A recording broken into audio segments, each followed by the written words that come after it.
nous avons déjà commencé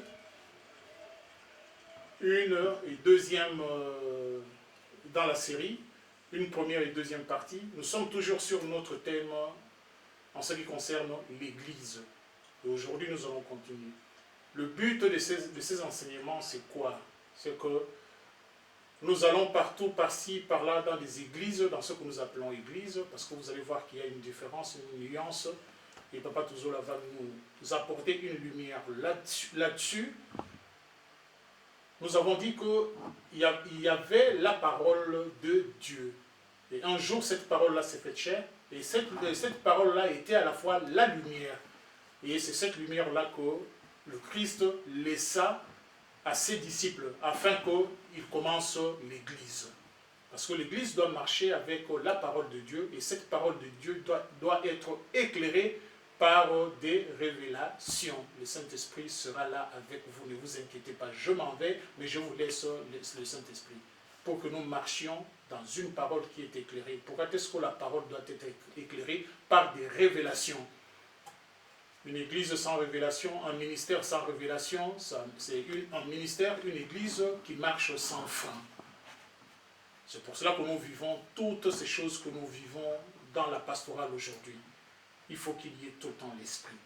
Et les enseignements avec le pasteur Eddy Touzola ira dans ce sens-là, apporter la lumière, au risque de me répéter. Nous avons besoin de la lumière, l'esprit de la parole qui nous accompagne. Nous avons entendu parler du baptême, nous avons entendu parler de la dîme, nous avons entendu parler de plein de choses, sur la fête des Pâques, sur la fête, je ne sais pas quoi, de la Pentecôte, toutes ces choses-là.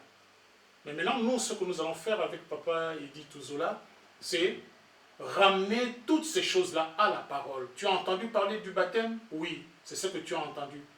Mais que dit la Bible? En fait, c'est cela le but. Que dit la Bible de ce que tu entends dans les églises? C'est pour cela que nous en appelons toujours aux enfants de Dieu de faire des recherches personnelles. Après avoir été dans des églises aux quatre murs, dans des églises au bâtiment, quand vous rentrez maintenant chez vous, en tant qu'église vous-même, vous devez faire des recherches. Dieu est dans sa parole. La lumière de Dieu est maintenant aussi dans sa parole. Et cela se passe au niveau de révélation. Que dit la Bible de ce que tu entends dans ton église? Cette part-là est à toi. Dieu travaille avec ses enfants individuellement. Le message que Dieu a un message pour chacun de ses enfants. Le tien, tu le trouves dans l'exercice de la lecture de la parole de Dieu. Que Dieu vous bénisse. Nous allons laisser place au pasteur Eddy Touzola. Et pour la suite, bien-aimés, soyez déjà bénis et restez en contact avec nous. Que Dieu vous bénisse. Pasteur Papa Eddy, voilà, je vous laisse la place. Maman. Amen. Amen. Amen. Amen.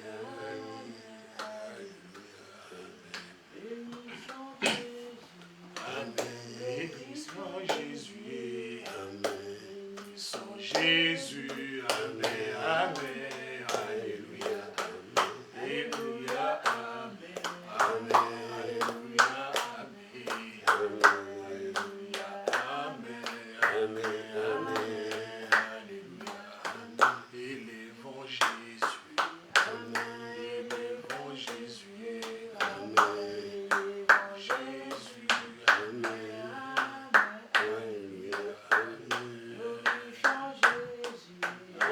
Glorifions Jésus. Glorifions Jésus. Amen. Alléluia. Amen. Alléluia. Amen.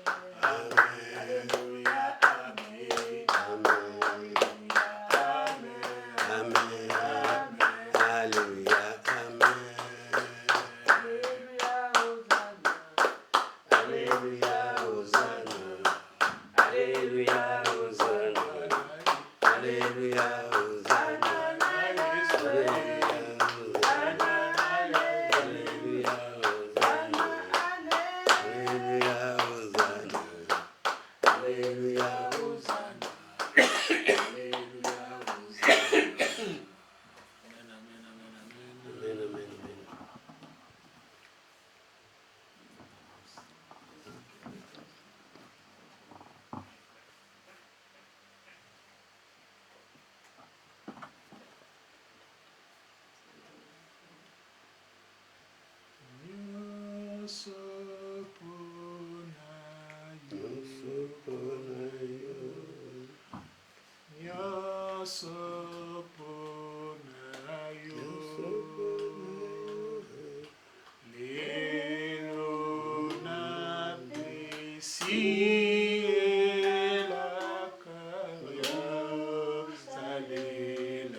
Tout pour toi, Seigneur, tout pour Seigneur.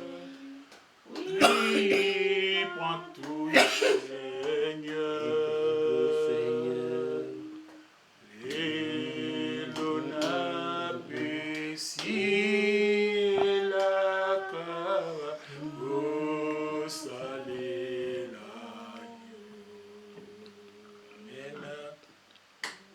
Amen. Amen. Amen.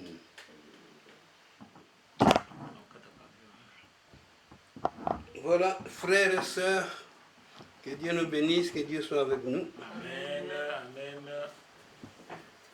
Nous continuons avec nos enseignements sur l'Église.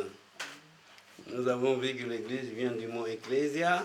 L'Église vient du mot ecclésia. L'Église a été initiée par Jésus-Christ lui-même. Et les apôtres l'ont installée, l'ont organisée et nous ont laissé tous les enseignements nécessaires dans le Nouveau Testament. Nous avons vu aussi qu'à un moment donné,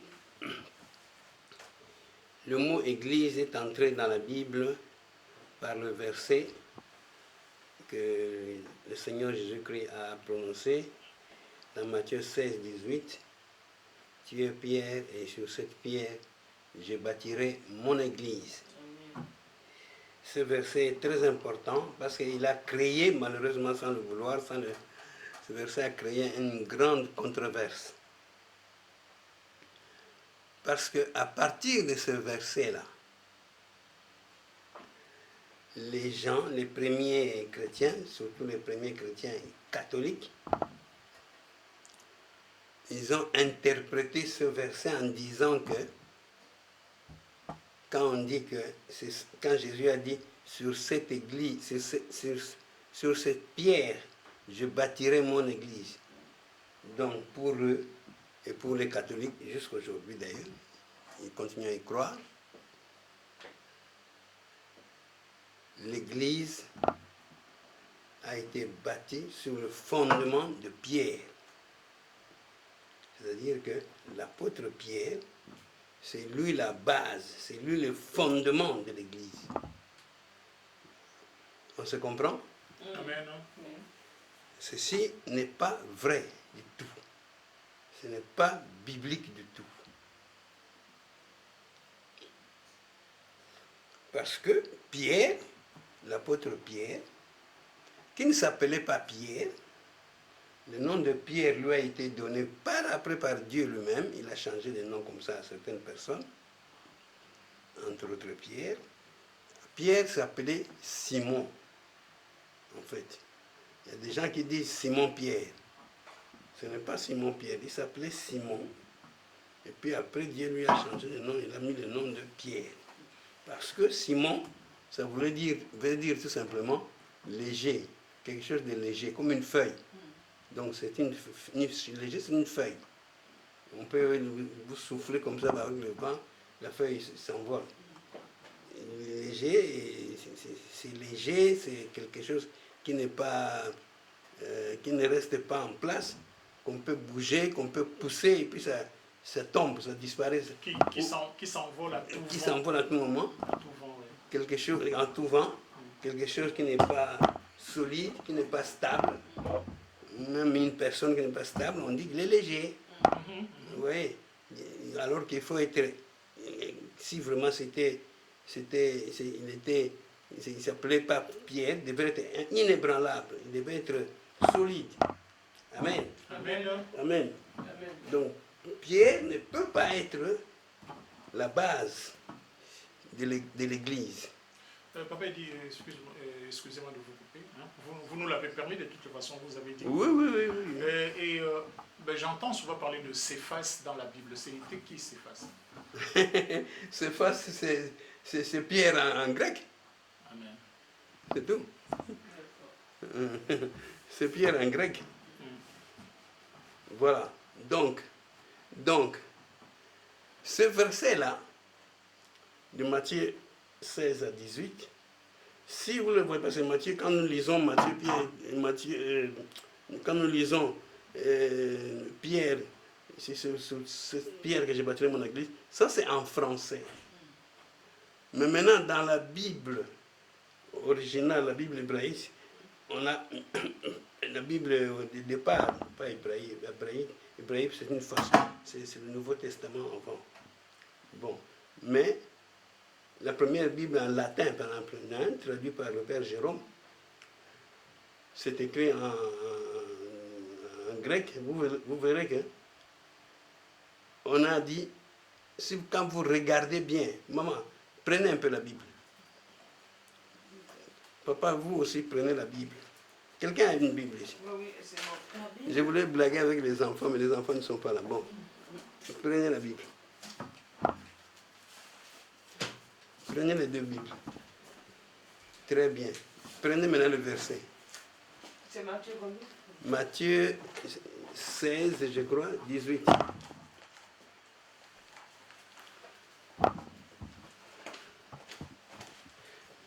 Ah, c'est dommage, je voulais que les enfants suivent ça. Matthieu 16, 18. 18, 19. Mais on lit d'abord 18 seulement.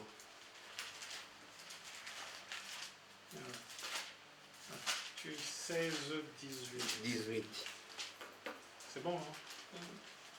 Matthieu 16... Maman, vous l'avez? 18. Matthieu 16, 18. Et moi, c'est ça? Oui. Lisez un peu, maman. Matthieu 16, 18. Et moi, je te dis que tu es Pierre, et que sur ces rocs, je bâtirai mon église. Ah, ici, c'est mieux expliqué. Bon, papa, chez toi, c'est comment? Oui, moi j'ai Scofield. Scofield. Oui. Où est-ce que j'ai mis ma Bible? Je ne l'ai pas sorti. Et il est dit, et moi... Dans le sac, là. Parce que là, c'est déjà presque expliqué. Ce que j'allais dire. Ça ne fait rien. Lis un peu chez toi. Chez toi, c'est écrit comment? C'est pareil, je crois. Parce que dans la plupart des Bibles, ce n'est pas expliqué. Chez moi, il s'est dit, on est dans Matthieu chapitre 16 au verset 18e.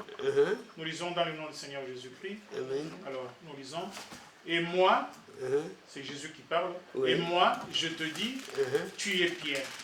Et que sur ce roc, je bâtirai mon église et que les portes du séjour des morts ne prévaudront point contre elle. Tu es allé jusqu'à 19. Ah oui. Bon, ok.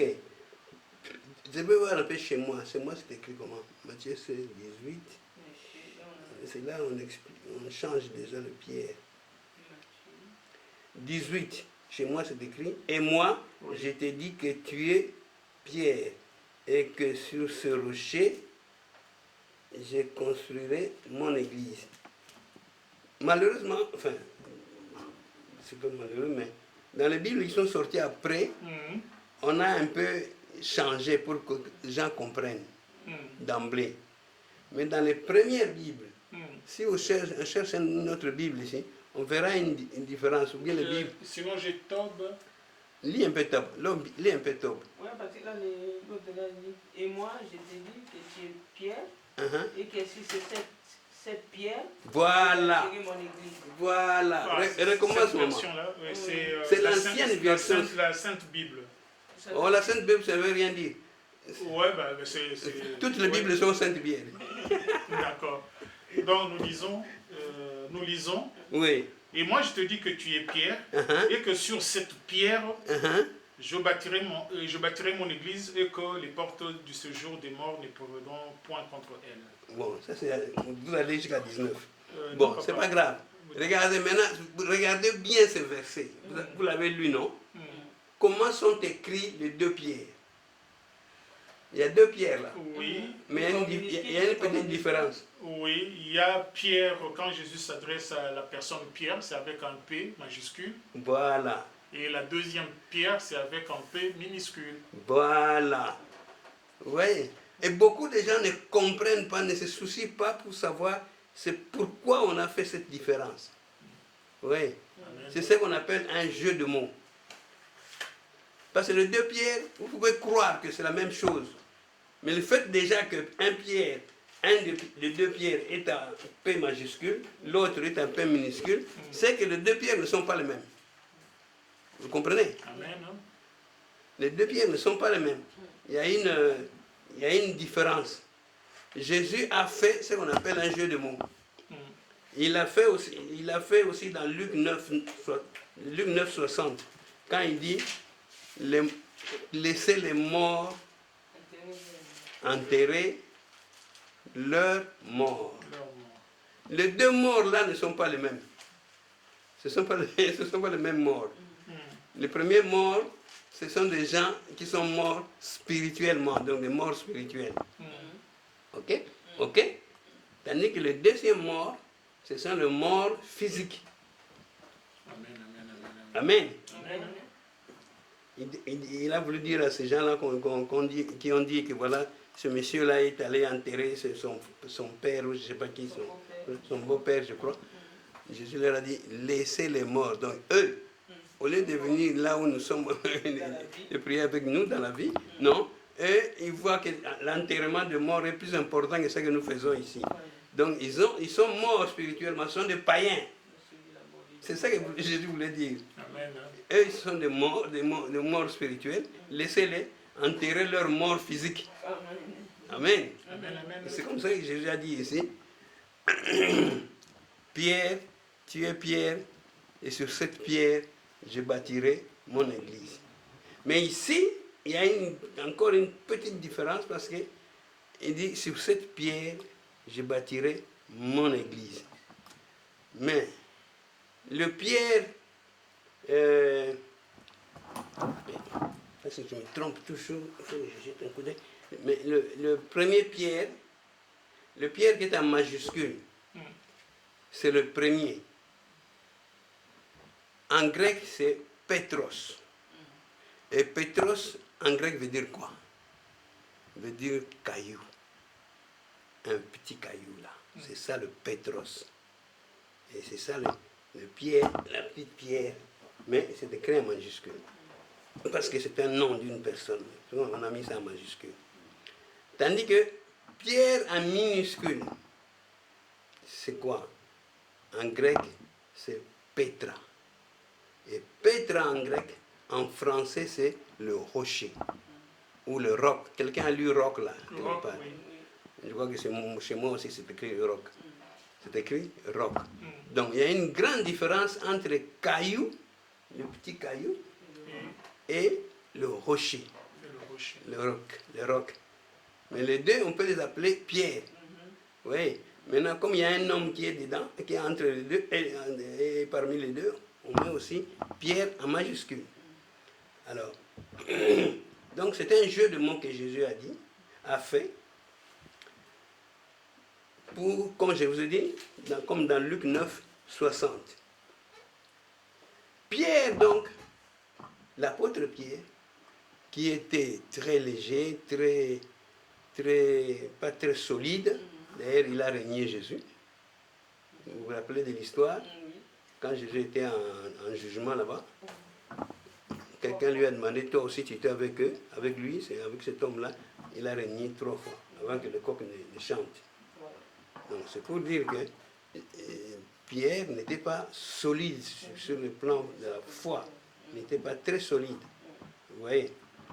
Donc, ce n'est pas lui qui pouvait être la base de l'Église. Il ne peut pas être le rocher de l'Église. D'autant plus que la Bible le dit. Maman, prends Éphésiens 2, 20, 22. Il y a beaucoup de versets, mais je vous donne un seul. Éphésiens 2, 20, 22. 3 versets, disons.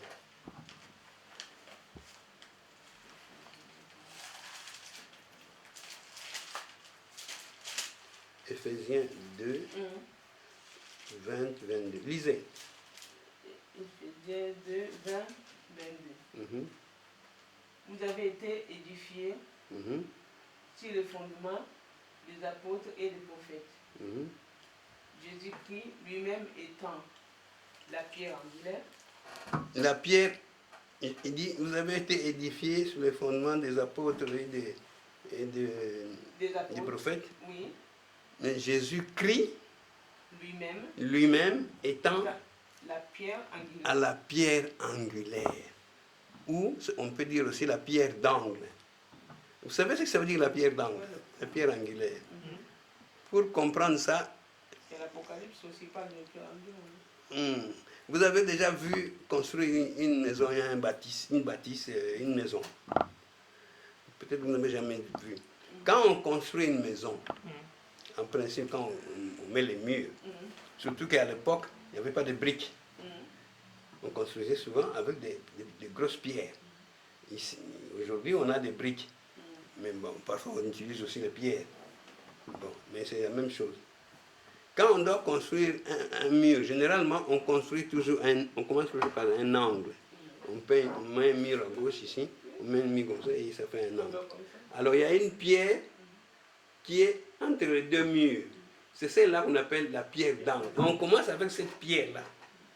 C'est elle qui... Parce qu'elle tient les deux murs.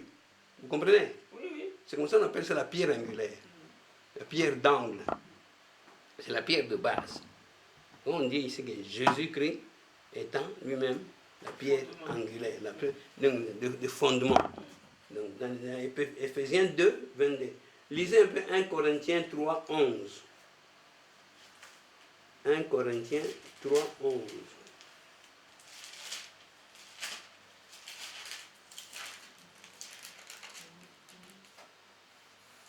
Seigneur Jésus. Car personne ne peut poser un autre fondement que celui qui a été posé, savoir Jésus-Christ. Amen. Amen. Amen. Amen. Amen. Amen. Donc le vrai fondement de l'Église, c'est Jésus-Christ lui-même.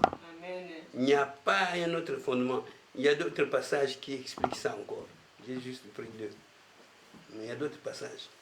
Tandis que les catholiques, à l'époque, même nous, quand on grandissait, on apprenait que l'Église a été construite, a été bâtie sur la base de pierre. Sur le fondement, c'était pierre. Non. Et les catholiques ont même imagé ça, en sortant des dessins comme ça, où, je ne sais pas si vous avez vu ça par hasard un jour. Ils ont des catholiques, des catholiques ont des images où vous voyez un vieux papa là, un vieillard, avec des clés, des grosses clés, un trousseau. Vous n'avez jamais vu ça? Vous avez déjà vu ça? Des grosses clés. Et on disait à l'époque que ces clés-là, c'est pour ouvrir le royaume des cieux. Et il n'y a que Pierre qui peut ouvrir. Oui, c'est Pierre qui tient la clé. Oui. C'est la clé de on racontait ça à l'époque. Maintenant, on en parle un peu moins. Peut-être que nous ne sommes plus dans les catholiques, donc peut-être qu'ils en parlent toujours, hein, mais moi, je ne sais pas. Mais en tout cas, c'est ce qu'ils disaient, parce qu'ils étaient sûrs. Et cette interprétation aussi est à la base, entre autres, de l'autorité du pape. Parce que pour eux, le premier pape, c'est Pierre. C'est lui le patron de l'Église. C'est Pierre. Pierre a eu, comment je dirais, Pierre a eu des enseignements, Pierre a eu la mission. La mission, oui. De diriger et de faire l'Église et diriger l'Église. Et c'est pas le cas, pasteur? Non, c'est pas le cas. C'est archi faux. Juste une petite question. Oui. Enfin, le chef de l'Église, c'est Jésus-Christ lui-même.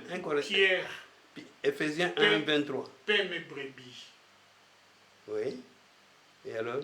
Comment est-ce que nous comprenons ça? Mais Quand tu seras converti, affermis tes frères. Pierre, paix. Mais il peut te dire, toi aussi tu peux affermir les brebis de Dieu. Toi aussi, tu es chrétien, tu es serviteur de Dieu. Amen, amen, amen. Moi, je pensais que c'était une recommandation particulière. Non, justement, c'est ça la grosse erreur. Amen. À partir de ce verset-là de 3,16, de Matthieu 16, 18. Non, Pierre n'a jamais eu une mission particulière de Dieu. C'est faux, c'est archi faux. Pierre représentait, je vais continuer, représentait tous les autres apôtres, tous les autres disciples. Et nous tous d'ailleurs. Vous comprenez? Vous comprenez? Ce verset, on l'a vraiment très mal interprété. Il représentait tout le monde parce que, en fait, la vraie interprétation de ce verset, c'est quoi? Quand Jésus dit Pierre, sur cette pierre, je bâtirai mon église. Le deuxième pierre, Petra, c'est le roc. Le roc, c'est qui? C'est Jésus-Christ. C'est Jésus-Christ. Vous voyez? Alors, c'est à partir du roc, donc la base de Jésus, on construit l'église. Maintenant, nous allons continuer avec cette mission-là, en commençant par Pierre. Donc Pierre et les disciples, nous tous, nous allons évoluer avec cette mission-là qui fera que l'église va continuer à s'agrandir, va continuer à aller partout. Il y aura une grande extension de l'église. Malgré les persécutions, malgré les difficultés, l'église continuera à exister. Pasteur, je ne voudrais pas vous interrompre. Oui. Mais comme tu nous as permis de poser... oui, c'est un verset difficile. De poser la question. Oui, tu as bien fait. Alors, moi je voudrais qu'on revienne sur Matthieu 16. 18. Tout à l'heure, nous avons lu 18. Parce qu'en fait, le roc sur lequel l'église sera bâtie, moi je me demande quel est ce roc-là. Parce que si on remontait juste au-dessus, toujours, nous sommes dans le verset Matthieu 16, 18. Et si on remontait un peu à 16, parce que c'est de là en fait que part l'échange que Simon a avec Jésus-Christ. Oui. Au 15e, il est dit, et vous, qu'est-ce que vous dites? Leur dit-il. Qu'est-ce que vous dites que je suis? Qui dites-vous que je suis? Voilà. En fait, alors, moi je pense que c'est là où se trouve le roc maintenant. Le roc, c'est Simon-Pierre répondit. Tu es le Messie. C'est dit Simon-Pierre. Simon-Pierre répondit, tu es le Christ, le Fils du Dieu vivant. C'est ce qui va amener Jésus-Christ maintenant à dire à Pierre que c'est sur ce roc-là que je bâtirai mon église. Je voudrais que tu nous apportes une lumière sur cela. La déclaration... C'est en fait, la deuxième partie, le 16-18, c'est un peu la suite de ce que tu dis là, au début. Hein? Oui. Parce que Jésus demande à Pierre, en fait il a demandé aux disciples, ils étaient tous là. Qu'est-ce qu'on dit de moi? Qui je suis? Moi. Tous les autres ne répondaient pas. C'est Pierre seulement qui répond.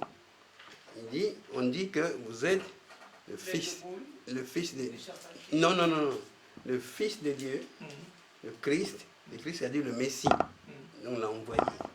Non, quand il a dit ça, ils ont dit que les gens, la population, il dit que vous êtes les filles des Champatiers, vous êtes... Ah oui. Et là, Jésus lui dit, et vous qui dit, voilà. Voilà, qu'est-ce que vous dites? Voilà. Donc, maintenant, quand il dit, et sur cette pierre, je bâtirai mon église, quand il dit à Pierre, d'abord il dit à Pierre que tu ne l'as pas appris comme ça, c'est le Saint-Esprit.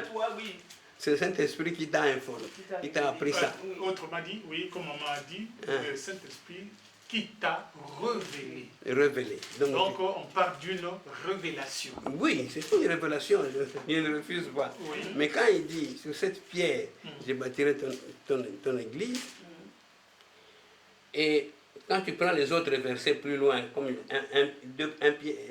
Ephésiens 2, 20, 22, où on dit que le roc, il y a beaucoup de versets qui expliquent ça, il y a beaucoup de versets.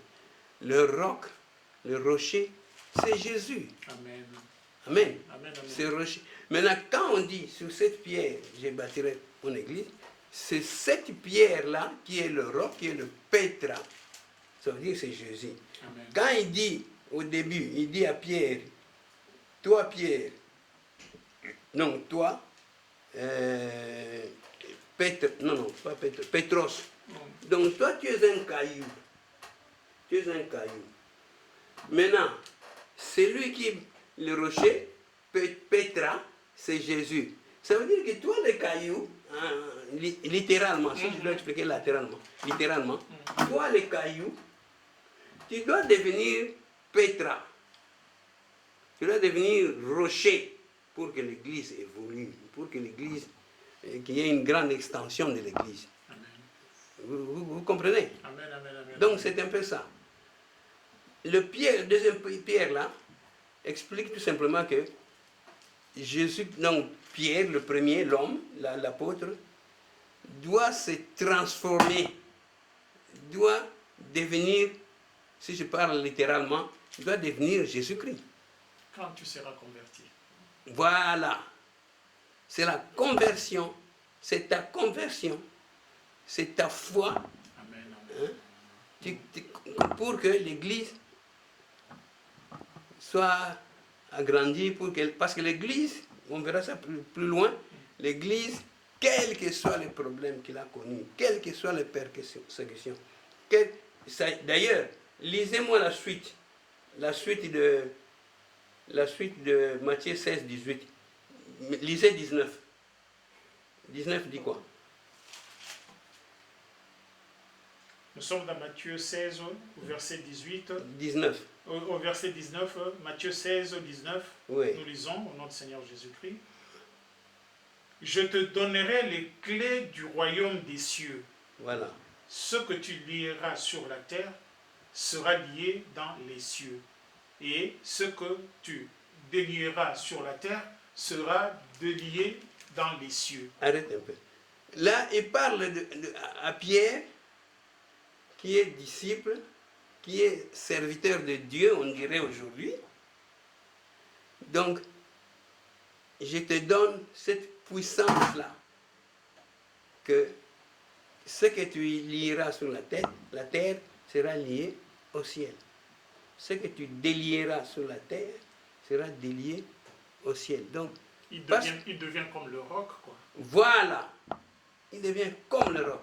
Comme Jésus-Christ. Comme Jésus-Christ. Amen, Amen. amen, amen. Vous comprenez? Et plus loin, continue un peu de verset. Tu t'es arrêté là, j'étais arrêté. Au 20e. Ah non, le 19 s'arrête là. Oui, le 19 s'arrête là. Ah, c'est sur notre verset alors. Alors, il recommande, oui. Donc vous voyez, quand on dit Pierre, sur cette pierre, je bâtirai mon église, le premier pierre, c'est la personne, l'apôtre, mais le deuxième pierre, qui est Pétra, qui est le rocher, c'est-à-dire, cette pierre-là, c'est la transformation, Amen, amen, c'est la conversion, amen, c'est la confession amen, amen, amen. de Pierre, homme, Pierre, apôtre, disciple, j'entre en détail pour que vous compreniez. Et lui qui va être converti et on va bâtir l'église sur cette base-là. C'est pour ça que tout le monde, nous tous, nous devons travailler, nous devons être convertis pour que l'église continue à exister, continue à grandir. Dans Matthieu 24, 14, on dit, maman, lis un peu Matthieu 24, 14. Matthieu 24, 14.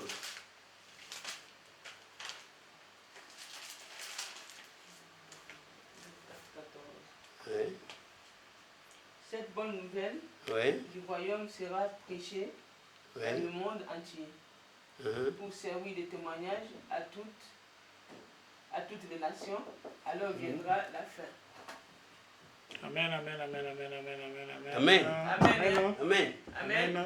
Ça veut dire que la parole de Dieu, elle ne s'arrêtera jamais. Sera transmise et sera prononcée et sera lue partout dans le monde entier. Amen. Ni Satan, ni un homme, ni quoi que ce soit Jamais ne passera.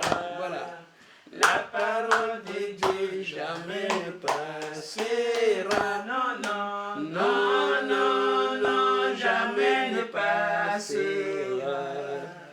La parole de Dieu jamais ne passera. Vous voyez, maman, papa? Amen. Amen. Ça ne passera jamais. Amen. Les gens, il y a eu comment il s'appelle, un poète ou un écrivain français très connu, Voltaire. Une histoire vraie. Papa, vous avez déjà entendu parler de Voltaire. Voltaire a dit, votre Bible là, votre évangile là, va disparaître un jour. Mais l'évangile, au contraire, il n'a jamais disparu. La Bible ici, papa, maman, c'est le livre le plus lu au monde jusqu'aujourd'hui. Jusqu'aujourd'hui. C'est la Bible le livre le plus lu au monde. C'est le livre qui a été le plus traduit au monde. Vous devez savoir ça. Dans pratiquement toutes les langues et dialectes, des petits dialectes là. Mon père lisait tous les livres, la Bible en Congo. Parce que si vous avez un dialecte et vous avez une langue nationale comme nous avons le français, et nous avons le Kikongo, le Swahili, tout ce que vous voulez, donnez à quelqu'un la Bible dans sa langue, elle comprendra mieux la Bible qui est déjà très difficile comme ça. Quand vous lui donnez ça en français, il ne comprendra rien. Mais si vous lui donnez ça en Swahili ou à Kimbunda ou à je ne sais pas en quoi, il comprendra ça mieux. Mon père parlait bien français, mais il m'a dit, il m'avait dit ça, j'étais enfant, il dit, moi j'ai lu la Bible en Kikongo, je comprends ça mieux que votre Bible en français. Vous voyez? Donc, Jésus a dit, personne ne pourra arrêter l'évangile. Personne. D'ailleurs, quand, au début de l'Église, on appelait ça secte, on voulait les exterminer, on voulait les persécuter, on voulait arrêter cette œuvre-là. Il y a eu comment on les appelait les pharisiens, un directeur de la loi, comme on disait à l'époque, docteur de la loi, hein? Gamaliel. C'est dans 5.38, je crois, 5.38-39. Gamaliel a dit à tout ce monde-là qui voulait arrêter les apôtres, les disciples, il leur a dit, arrêtez ce que vous êtes en train de faire. Cette œuvre-là, si ça vient de Dieu, vous ne saurez pas arrêter ça. Si ça ne vient pas de Dieu, ça va s'arrêter de soi-même. Gamaliel a dit ça. Quand vous regardez dans Actes... Il a pris même un exemple sur une secte qui existait. Il dit il va s'éteindre comme tel... Voilà. Il a cité une secte qui a disparu. Qui a disparu comme ça. Amen. Alors, il a mis en garde les apôtres. Il leur a dit... Non, pas les apôtres. Les gens qui menaçaient les apôtres. Il leur a dit, ne cherchez pas à lutter contre Dieu. Sinon, vous aurez des problèmes. Alléluia. Amen, amen. Alléluia. Amen. Donc, Jésus ne pouvait pas bâtir l'Église sur la base d'un homme. Il a utilisé le Saint-Esprit, qui est Dieu lui-même. Il ne pouvait pas. Quel que soit un homme, que ce soit Pierre, qui était le plus grand apôtre, comme certaines personnes disaient, ce qui n'est pas très vrai. Mais il ne pouvait pas le faire. Même si Pierre était l'apôtre le plus grand, il ne pouvait pas. Mais Jésus, j'avais dit qu'il a travaillé avec Pierre, mais il y a beaucoup d'interventions, beaucoup d'échanges qui se passent entre Jésus et Pierre. Oui. Et alors? Mais c'est partant de cela, peut-être que le commun de... J'allais dire le... Heureusement que tu dis peut-être. Oui, peut-être en partant de Parce que cela... là, tu commences à faire marcher ton cerveau. Voilà, non, j'allais me dire que ma pensée ou... Voilà où ta pensée. Ou alors ce qu'on appelle intelligence. Donc c'est ma réflexion en fait, voilà, je vais dire ça comme ça. Là, je veux faire travailler ma réflexion. Non, ça c'est... Vu que Jésus lui confie l'Église, lui fait des recommandations par rapport à l'Église. Dans ces histoires-là, Pierre n'était en quelque sorte une représentation. Voilà, une représentation. Il représentait les autres. Vous savez, par exemple, que quand ils étaient à Jérusalem, à un moment donné, il y a eu un séminaire, quelque chose comme ça, important, une réunion importante. Ce n'est pas Pierre qui a dirigé le séminaire, hein? C'est Jacques. C'est Jacques, oui. Ah, et alors? Est-ce que Pierre était le chef de tout le monde? Non. Ce n'est pas vrai. Vous savez que Paul a fait une fois la remarque à Pierre. Oui, oui. Je ne sais plus dans quel verset. Si. Il a trouvé Pierre en train de manger avec des païens. Oui. Alors quand Pierre a vu Paul, Pierre a voulu s'éclipser, se cacher. C'est caché, oui. Pierre a dit... C'est que ce n'est pas d'aujourd'hui. Hein, Paul a dit, mais j'étais déjà vu. Ah oui. J'étais déjà vu. Oui. Donc, même quand Jésus, avant la Pâque, quand Jésus a lavé le pied de ses disciples, Pierre a refusé qu'on lui lave les pieds. Pierre a refusé. Vous savez ça? Non. Pierre, c'est dans Jean 15. C'est à moi de vous laver. Non, il n'a pas dit ça. Oui, enfin, c'est un peu ça l'idée, oui. Oui, voilà, Il n'a pas dit ça clairement comme ça. C'est un peu ça. C'est-à-dire que Pierre s'est dit dans son cœur, c'est vrai, je ne peux pas, moi, me laisser laver les pieds par mon chef, Oui, par mon patron, mon Seigneur. Oui. Oui.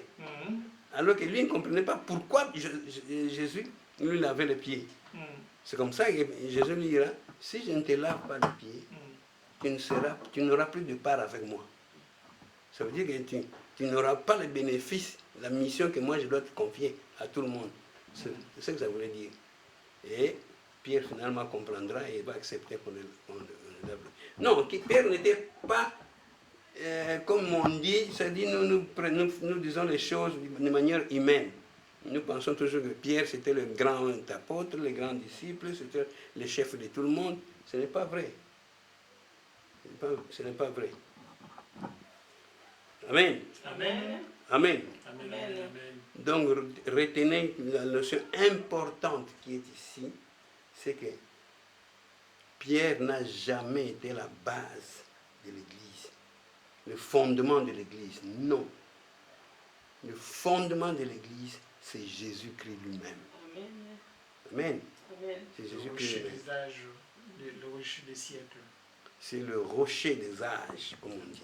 Amen. Et cette notion, cette doctrine est encore expliquée dans Matthieu 28,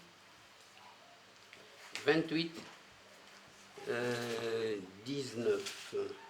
Matthieu 16, 19e verset.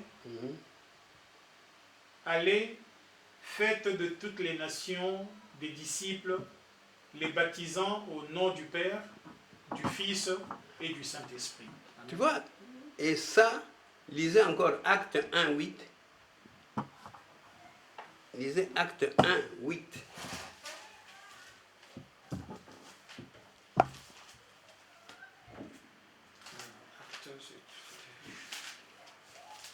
Acte 1, 8.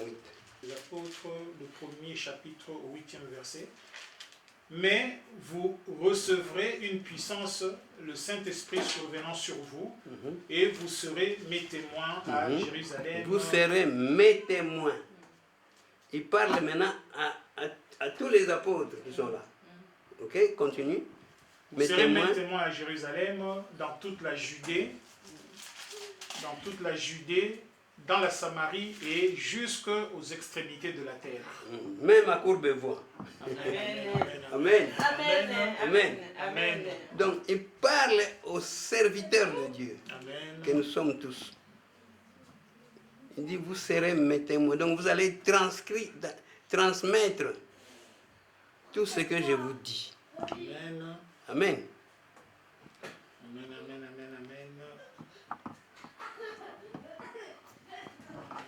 Alors, maintenant, si vous prenez tous ces versets, Matthieu 16, 18. Amen, amen, amen, Vous amen. prenez Matthieu 16 jusqu'à 19. Vous prenez Acte 1, 8. Vous prenez Matthieu, Ephésiens 2,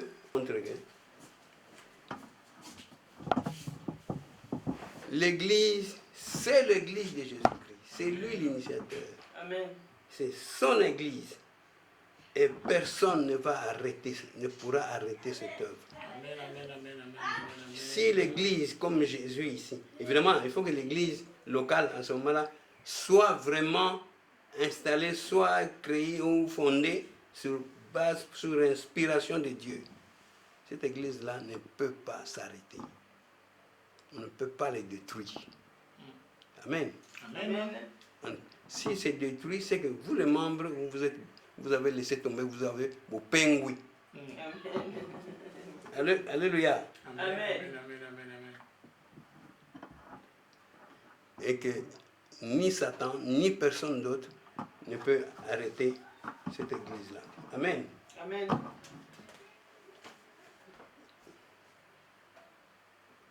Donc l'Église est le résultat de l'œuvre que Jésus a accomplie sur la croix. Parce qu'avant, on ne parlait pas de l'Église. On a commencé à parler de l'Église après la mort de Jésus, après le Pentecôte. Juste après le Pentecôte, c'est alors que l'Église a démarré.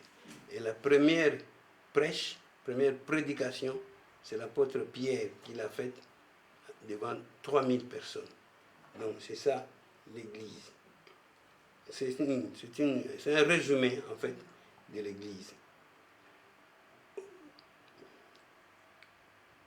Et il y a des notions maintenant, ça je vais lire, les notions qui démontrent, qui montrent que c'est l'Église de Dieu, c'est lui le patron, c'est lui le chef, c'est lui qui décide de tout. C'est lui. Il y a des notions que je vais vous lire ici. L'Église est le corps de Christ. Vous avez vu ça. L'Église est l'épouse du Seigneur. Amen. Amen, amen. L'épouse du Seigneur. L'Église représente le royaume des cieux. Il représente le royaume des cieux. L'Église n'est pas de cette terre. L'Église, la vraie Église, est du ciel. Universel. L'Église est un peuple de Dieu. Il y a des versets qui démontrent ça, qui étayent ça, mais je ne vais pas entrer dans tous ces détails-là. L'Église est le peuple de Dieu ou les sacrificateurs. L'Église est la colonne et l'appui. Pardon. La colonne et l'appui de la vérité. Amen, amen. Amen. Amen. L'Église est... C'est pour ça que quand tu te dis enfant de Dieu, tu dois avoir une église d'attache. Rien à faire. Sauf si vraiment tu as une mission spéciale, particulière. Ça, on en parlera plus loin. Par exemple, vous voyez la Bible là. Regardez un peu qui a écrit cette Bible au début. C'est marqué. C'est pas second. Ça, c'est Scofield. Non, pas Scofield. La plupart des Bibles, c'est Louis Louis II. Second. Oui, mais je pense que c'est Louis II. Louis II. Ouais, Louis II, c'était un pasteur suisse. Ce monsieur était à un moment donné pasteur dans une église, connu, tout ça. Il était professeur à l'université. Et il était dans une église, une grande église, où il était pasteur. À un moment donné, les gens de l'Alliance biblique universelle qui étaient installés en Suisse, à Genève, lui ont demandé, où c'est lui, je ne sais plus si c'est lui qui a eu la révélation, ou on lui a demandé, en tout cas, il devait corriger ou réécrire ou traduire non, corriger peut-être, ou réécrire une Bible, parce qu'on avait beaucoup de Bibles à ce moment-là, on avait beaucoup de Bibles. Alors l'Alliance universelle, qui était basée à Suisse, lui a demandé de travailler sur la Bible. Ils avaient des manuscrits qui ont fait déjà longtemps. Ils devaient réécrire cette Bible-là. C'est lui, second-là. C'était en Suisse. Alors, qu'est-ce qu'il a fait? On lui a dit, tu te retires de toutes les fonctions que tu as. Il s'est retiré totalement. Il est entré dans ce qu'on appelle ministère à temps plein. Donc, Dieu lui a dit de se mettre à côté, mais de travailler pour tel problème, particulièrement. Le ministère à temps plein, c'est ce qu'on appelle le ministère de Patmos. Parce que Jean s'est retrouvé dans l'île de Patmos. Si on dit ça aujourd'hui, il y a des gens qui ne comprendront pas. Parce que Jean s'est retrouvé dans l'île de Patmos, il n'y avait personne, il n'y avait que quelques animaux, et c'est tout. Alors lui-même ne savait pas ce qu'il allait faire là-bas. En fait, les gens qui l'ont envoyé là-bas, l'empereur, là, je ne sais plus comment il s'appelle, qui l'ont envoyé là-bas, c'est pour aller mourir. Oui. Parce qu'on l'avait foutu d'abord dans un fût d'huile chaude, il n'est pas mort. On dit, bon, pour qu'il meure bien, on va l'envoyer au Patmos. Là-bas, il va mourir de faim, de maladie, tout ce que vous voulez. Jean est resté là, et lui-même il dit, je me suis retrouvé dans ma propre église, dans mon église Yangai Moko. Amen. Il s'est mis à prier, il s'est mis à louer Dieu, et puis, la mission, en fait, en réalité, que Dieu lui a confiée, c'est d'écrire le livre de l'Apocalypse. Amen. Il a écrit un livre de l'Apocalypse, qu'on appelle la Révélation. Amen. Là-bas, la révélation de Jésus-Christ. Hein, papa, c'est pas ça? Non, enfin, disons que c'est Jésus-Christ qui lui a donné tout ce qu'il devait écrire. C'est ça que tu veux dire? Non, parce qu'en fait, moi, c'est comme ça, je l'entends. Quand on parle de la révélation, je me dis que c'est la révélation de qui est Jésus-Christ. Oui, parce que, quelque part, ça nous ramène au verset de Matthieu 16 que nous avons lu tout à l'heure. Oui, c'est un peu ça. Mais lui, il devait écrire. Attention, la révélation, l'Apocalypse, c'est un livre particulier. On te parle de la révélation, donc de la fin du monde, comment le monde va se terminer. C'est un peu ça, l'Apocalypse. Quand on dit Apocalypse, c'est la fin. C'est la fin, oui. Oui. Et c'est Jean qui a écrit ça. Et pour écrire ça, il devait rester là à Patmos. Je ne sais pas combien de temps il a fait ça, je ne sais pas. Je n'ai pas jamais cherché. Mais en tout cas, il était là. Donc il s'est retrouvé dans un monde seul. C'était son église, à lui seul. Il priait, il louait Dieu, il adorait, il chantait. Et il était seul, et jusqu'à ce qu'il a écrit son livre. Alors il y a eu des gens comme ça, même l'apôtre Paul, à un moment donné, il partait toujours dans des églises pour aller enseigner, partout. Il a fait 3 voyages. 3 voyages. C'était un ministère à temps plein, particulier. Il y a eu John Wesley. Vous connaissez John Wesley? John Wesley, c'est le fondateur de l'église méthodiste. Lui aussi, pour fonder sur l'église méthodiste, il a eu une mission pareille. Alléluia. Amen. Alléluia. Amen, amen. C'est comme les témoins de Jéhovah. Les témoins de Jéhovah, c'est un peu différent. Les témoins de Jéhovah, d'abord, il y a eu deux fondateurs. Il y a Rutherford, l'autre, je ne sais plus comment il s'appelle. L'église est la colonne de l'appui, est l'appui de la vérité. L'église est une maison construite avec des pierres vivantes et dont Jésus-Christ est la pierre angulaire. Amen. Amen. Amen. Amen. D'ailleurs, dans Acte 17, 48, je crois, c'est dit clairement, et ça c'est contre les églises et les bâtiments, c'est dit clairement que Jésus ne peut pas, ou Dieu ne peut pas habiter dans une maison. Voilà. Il ne peut pas. Mais Dieu habite dans une maison où il y a des pierres vivantes qui sont nous, Amen, les saints. Amen. Donc l'église, c'est l'assemblée. L'assemblée constitue la maison de Dieu. Amen. Amen. Voilà. Donc ces 2 versets-là, il faut absolument connaître par cœur, Matthieu 16, 18 et Matthieu 28, 18. la conclusion, il y a 3 vérités qui sortent de ces 3 versets-là. C'est que l'Église est l'Église de Dieu, de Jésus-Christ.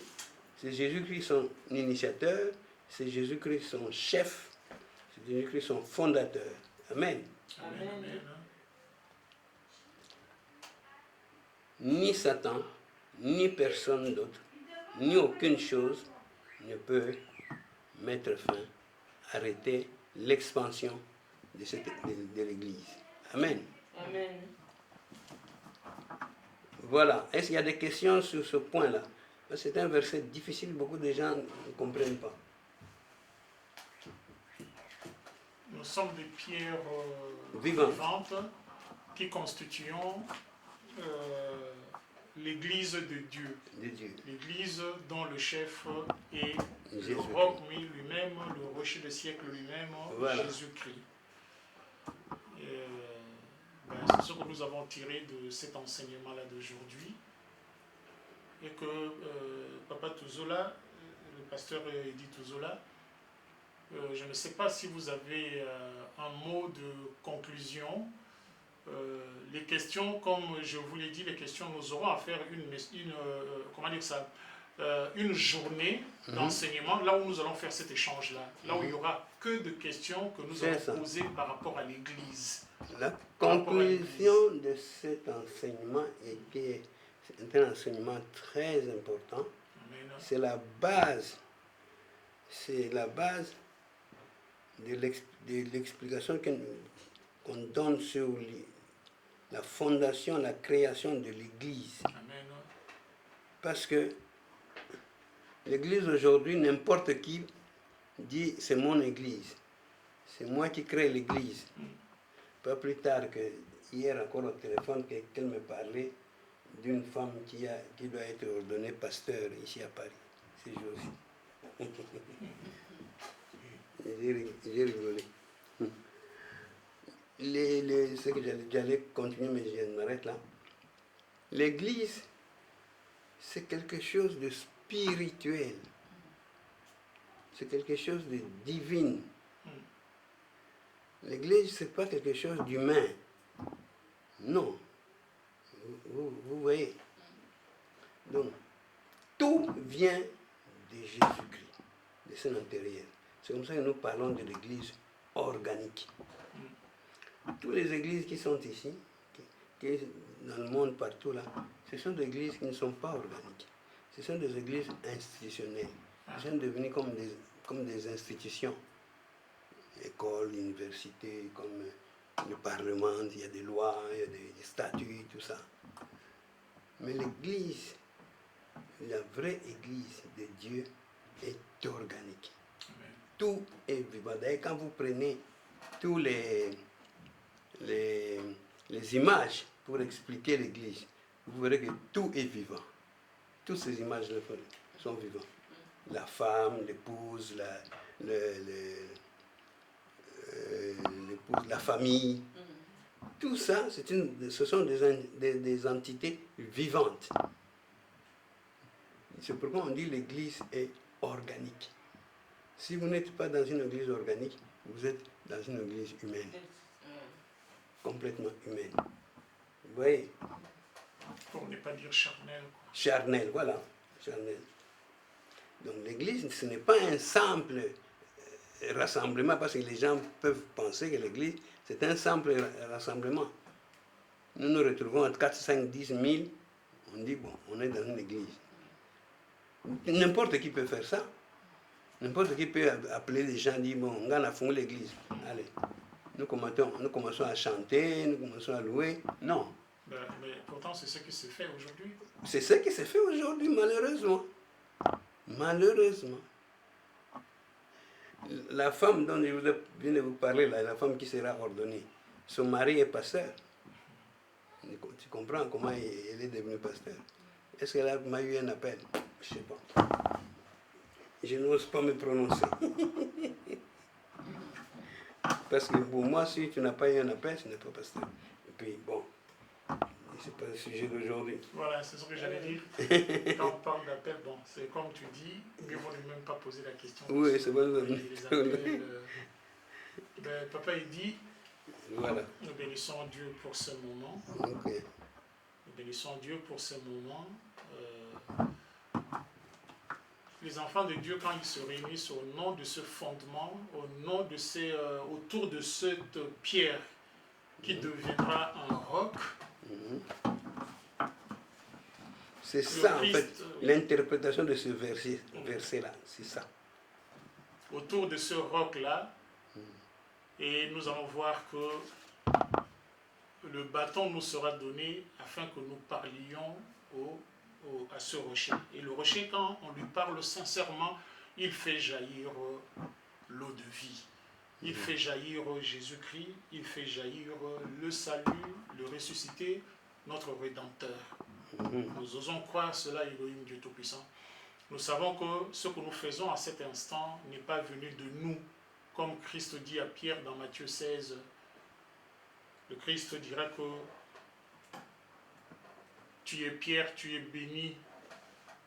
Et quelque part dans la Bible, il nous est dit que ce que tu viens de dire là ne vient pas de toi, sinon... Toujours là. Dans ce même verset. Même verset, Matthieu 16, 18. Oui, Il dit, ce que tu dis là ne vient pas de toi, ça vient de Dieu. Amen. Amen. Et nous, ce que nous voulons dire ici, Elohim Dieu Jéhovah, que tu viennes agréer ceci. Si nous nous sommes levés un jour et que nous nous mettions ensemble avec le pasteur Edith Ouzola, cela ne pas partie de nous, nous osons le croire. C'est ton esprit qui nous a mis à cœur Amen. De nous lever et de faire ce que nous faisons. Maintenant, viens, que ton esprit vienne. Bientôt, c'est la Pentecôte, que ton esprit vienne nous éclairer, nous apporter encore beaucoup de richesses. Nous sommes toujours dans ta promesse quand tu dis que le Saint-Esprit sera là. Dans le livre des Actes des Apôtres, au premier chapitre, verset 8, nous venons de le lire. Il nous sera accordé le Saint-Esprit, c'est lui qui nous conduira. C'est lui qui nous apportera la lumière nécessaire, l'esprit de la Le Saint-Esprit va nous amener partout. Il va nous emporter partout, là où il faut que la gloire de Dieu soit témoignée, proclamée, exaltée, annoncée. Voilà. Nous implorons ta présence, Seigneur Dieu, nous apprenons, nous supplions ta partie, C'est vraiment, ton secours. Il faut retenir cet enseignement-là par cœur. Amen. Que le fondement de l'Église, ce n'est pas l'apôtre Pierre. Amen, amen. C'est Jésus-Christ lui-même. Amen.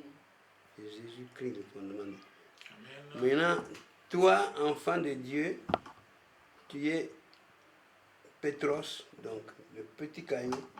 Tu dois te transformer en grand caillou. Amen. À la base, c'était Simon, quelque chose de léger, Voilà. quelque chose de rien du tout. Et ça, c'est pour surtout expliquer, contredire le fait que c'est Pierre qui était à la base. Non, Pierre, il s'appelait Simon, c'était un type léger, un type Voilà. qui n'était pas solide. Il n'était pas solide. Un monsieur comme ça ne peut pas être le rocher de l'Église. Amen, amen, amen.